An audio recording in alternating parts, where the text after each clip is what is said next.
Barry, are you counting daily Bible readers? All right, if you'll raise your hand if you're a daily Bible reader, Barry will count you.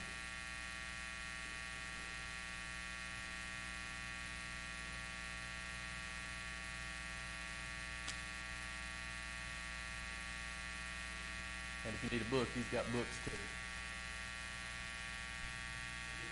He's got one book right up here, Barry. Need a book?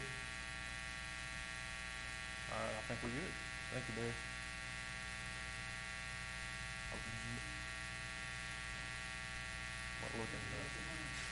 Last one. Before we get started in our lesson, Derek, would you mind leading us in a word of prayer, sir?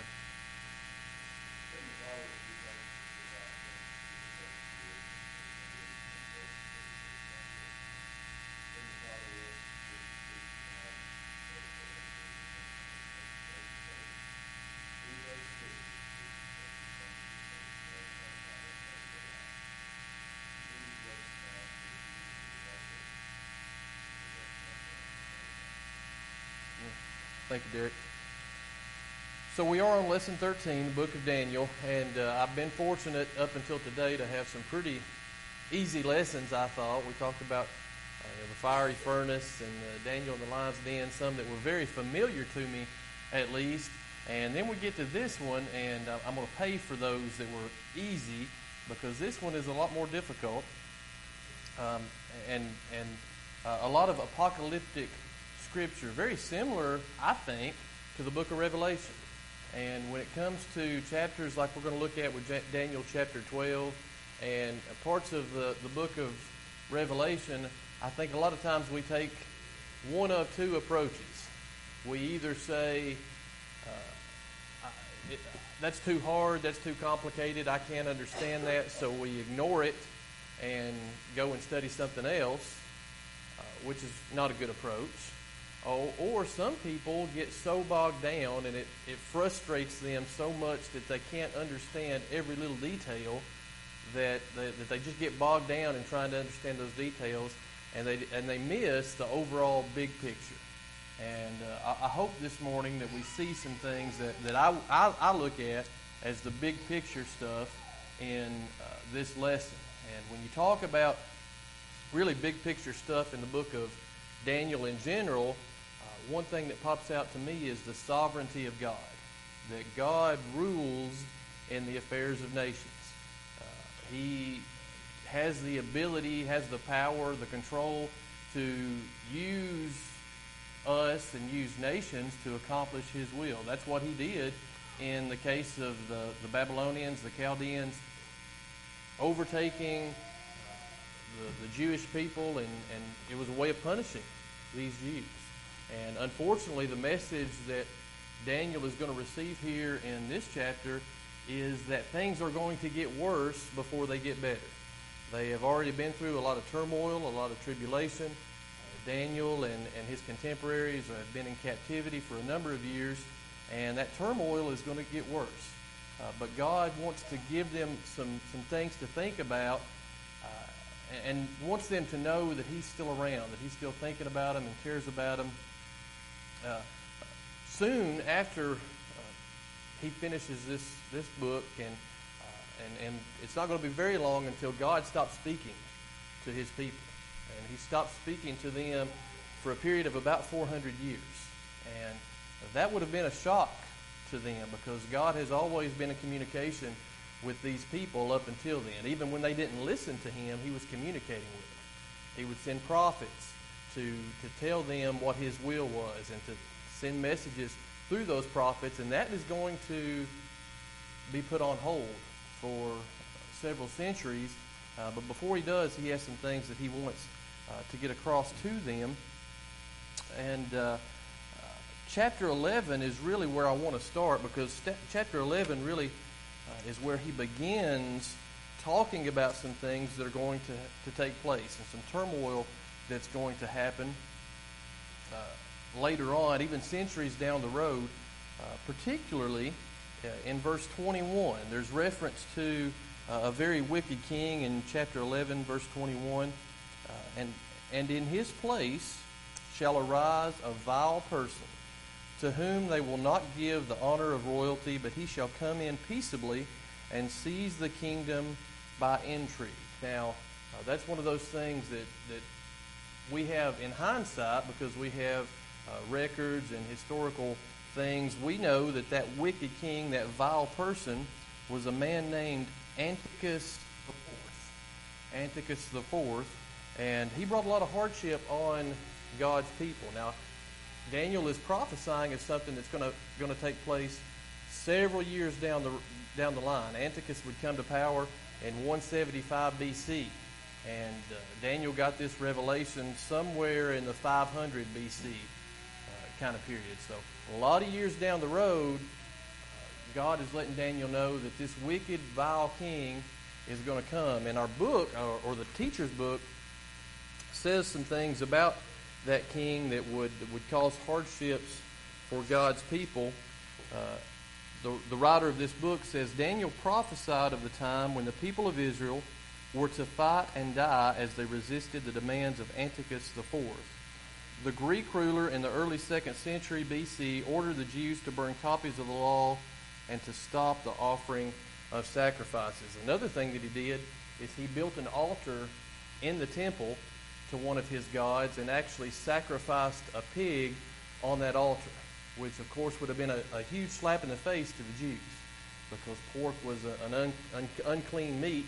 Pigs were unclean animals. So to sacrifice that pig right there in the altar would have just really gotten their attention, and ultimately it caused a war as the Jews rose up and tried to overthrow Antiochus IV. But he was a very wicked man. I don't know how many people the Bible calls vile. I don't know if there's another person, I didn't research that, but I can't think of too many people that the Bible specifically says they are a vile person. This man had a level of pride that would probably have made Nebuchadnezzar look humble. He actually put himself above the gods that his people served. He thought he was just so great, and he was very powerful. But that's kind of the context as we go into Daniel 12, that God is letting these people know that there's going to come a ruler, and really multiple rulers, who are going to cause turmoil for the Jews. You remember it started with the Babylonians, also known as the Chaldeans, who took the Jews, including Daniel and Shadrach, Meshach, and Abednego, into captivity. And God allowed that to happen, but he overthrew the Babylonians with the Persians.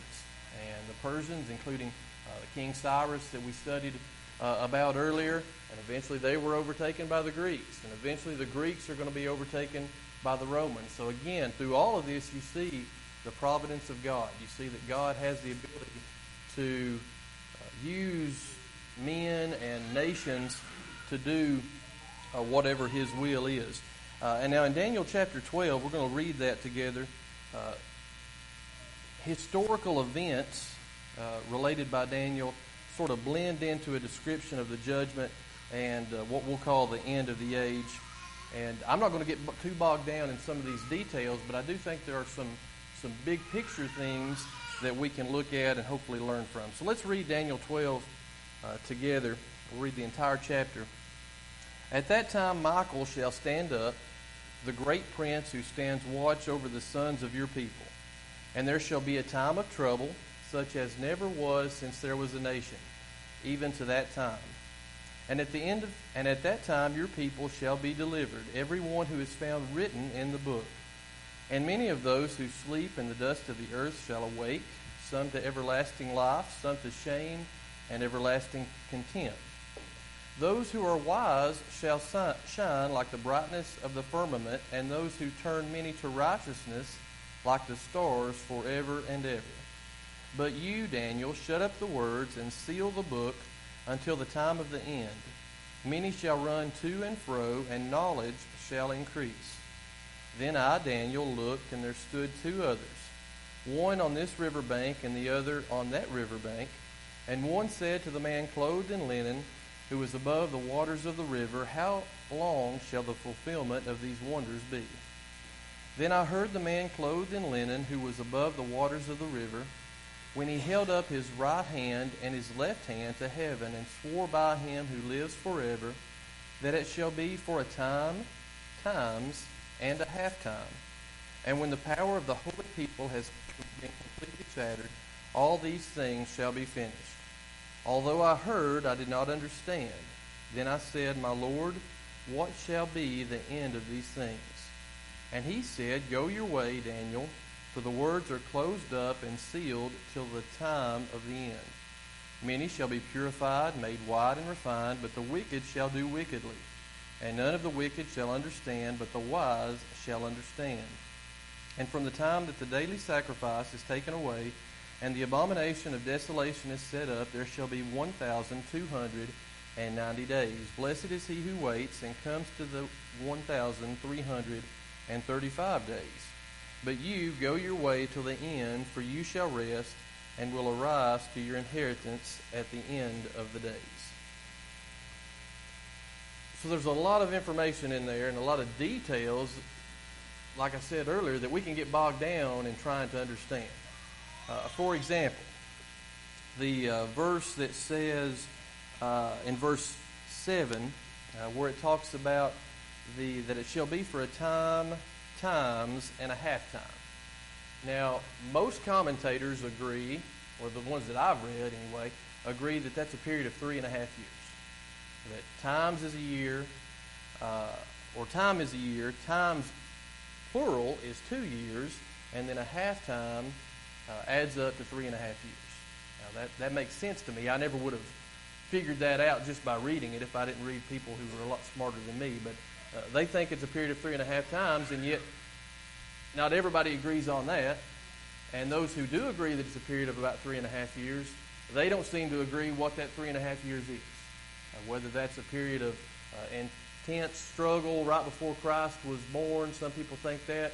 Others think other things. So there's really not agreement on a lot about this chapter. And so rather than getting too bogged down in what does 3.5 mean, does it even mean 3.5, I want to look at some themes to help us in turmoil in our own lives.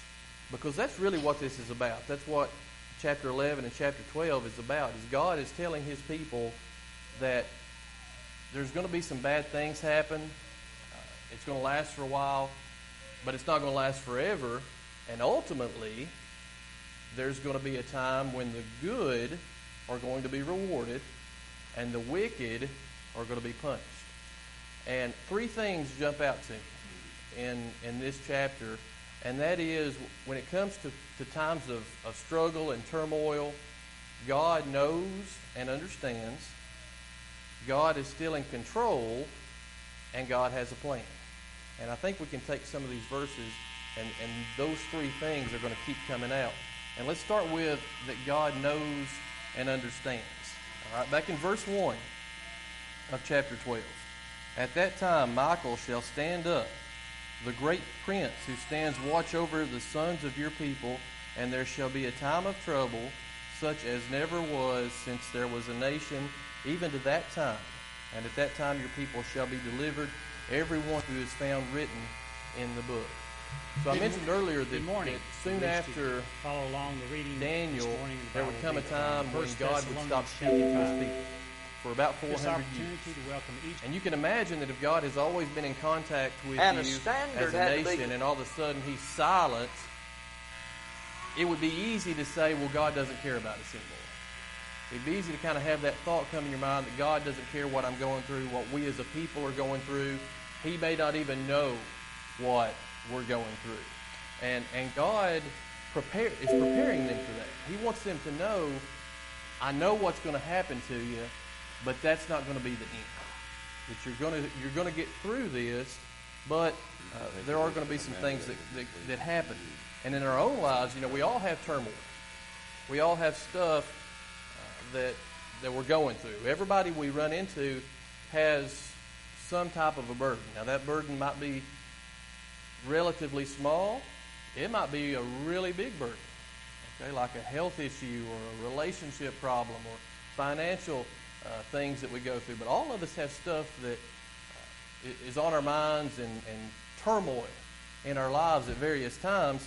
And it's good to know that God knows. Even when others don't know, even when others don't understand, God does. Remember in Mark chapter 4 that there was that big storm on the sea, and Jesus was asleep in the boat. Remember what the disciples said? Pretty much it was, "Don't you care, Jesus? Carest thou not that we perish?" They had in their mind that Jesus didn't care. And sometimes it's easy for us to go through that and have in our mind that Jesus doesn't care. But consider what Hebrews chapter 13, verse 5. Let's look at that together.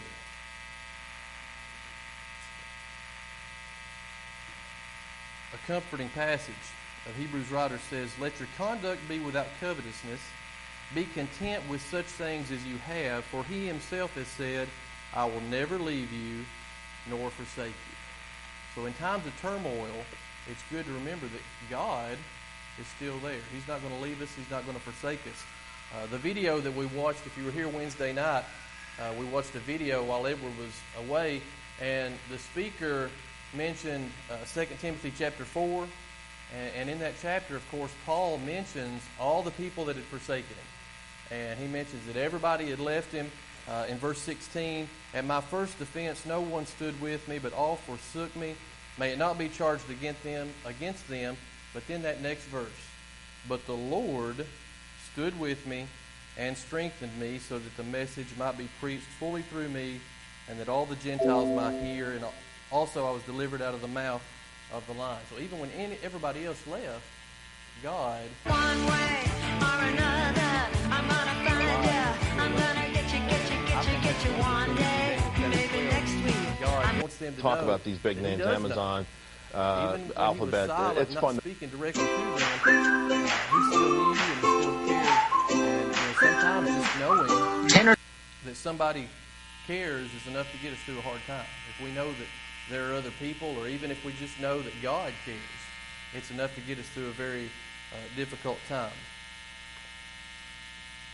Number 2, second theme I get out of Daniel chapter 12 is God is in control. And really this is a theme throughout the book, but notice verses 8 through 10. "Although I heard, I did not understand. Then I said, My Lord, what shall be the end of these things? And he said, Go your way, Daniel. For the words are closed up and sealed till the time of the end. Many shall be purified, made white and refined, but the wicked shall do wickedly, and none of the wicked shall understand, but the wise shall understand." We can get kind of down on ourselves because we read verses in here that we don't understand and we don't get. Well, even Daniel didn't understand the words that God had given to him. And actually there's multiple times in the book of Daniel that Daniel was just kind of confused and really wondered about the things he was hearing because he didn't grasp all the details. And God essentially tells him, you don't have to worry about it. You just need to do your job. And he told him to seal up the words, and the way they would evidently do that is they would a lot of times put the writings in some kind of clay container, and then later on, years later, maybe there was an argument about what the translation was supposed to be, because they transcribed these words, and maybe there was a disagreement about something, and so they'd be able to come back and open that seal, break that seal, and find out exactly what God had told, what the original words were. And so Daniel's job was to just write these things down, keep a record of it, and God was in control. Despite political upheaval, despite this Antiochus IV, who was going to desecrate the temple, these regime changes as they went from the Babylonians to the Persians, to the Greeks, to the Romans, despite all of that, God was still in control. One of the chapters that we skipped, one of my favorite chapters in the book, is Daniel chapter 4. In Daniel chapter 4, there's a vision that Nebuchadnezzar has, a dream, I guess would be a better way to put it. He has this dream, and he doesn't understand the dream, so Daniel comes in and he interprets the dream for him. And essentially what the interpretation was that Nebuchadnezzar was going to be humbled, and eventually he was going to be made like one of the beasts in the field. He was going to be out there like the livestock grazing the grass. He was going to have the dew of heaven on him. His hair was going to grow out. His claws were going to grow out. He was going to be like an animal out there grazing, this once proud and mighty king. But the way Daniel brings that across to him is in verse 17. This decision is by the decree of the watchers, and the sentence by the word of the holy ones. Now here's the key. In order that the living may know that the Most High rules in the kingdom of men, gives it to whomever he will, and sets over it the lowest of men. We get really bogged down in who our leaders are, and we take elections really, really seriously. And I think as Christians we should really care who our leaders are. And we should have input, and we should try to, when we have the opportunity to do so, elect Christian leaders. But sometimes we don't have that opportunity, and it's good to remember that whoever's in charge here on earth is not who's ultimately in control. That the Most High rules in the kingdom of men. God is still in control. And then finally from this chapter, God has a plan. If you look at a couple of verses, verse 2, many of those who sleep in the dust of the earth shall awake, some to everlasting life, some to shame and everlasting contempt. Despite what difficult times come in between, ultimately the good are going to be rewarded, the evil are going to be punished. And then the last verse in the chapter, but you, he's talking to Daniel here, you go your way till the end, for you shall rest and will arise to your inheritance at the end of the days. That's a message specifically to Daniel, but it's also, I think, a message to each of us. That at the end of time, if we're faithful to God, if we do our job the way Daniel did his job, we're going to be rewarded. That's part of God's plan. So in times of turmoil, God knows and cares. God is still in control, and God has a plan for us. That's kind of what I get out of this chapter, and I think that's sort of the take-home message that I wanted to get across. Any thoughts that I missed or any comments that you have, Jackie?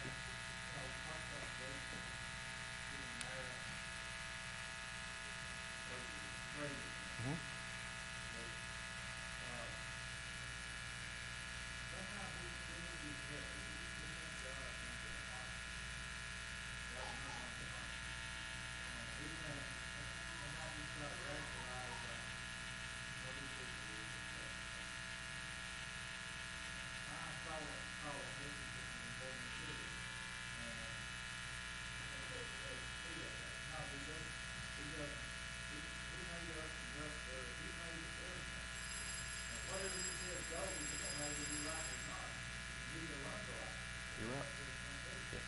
The sovereignty of God, that's one of the major themes in the book, the fact that God is in control, that He rules in the kingdom of men, and we should submit our will to what His will is.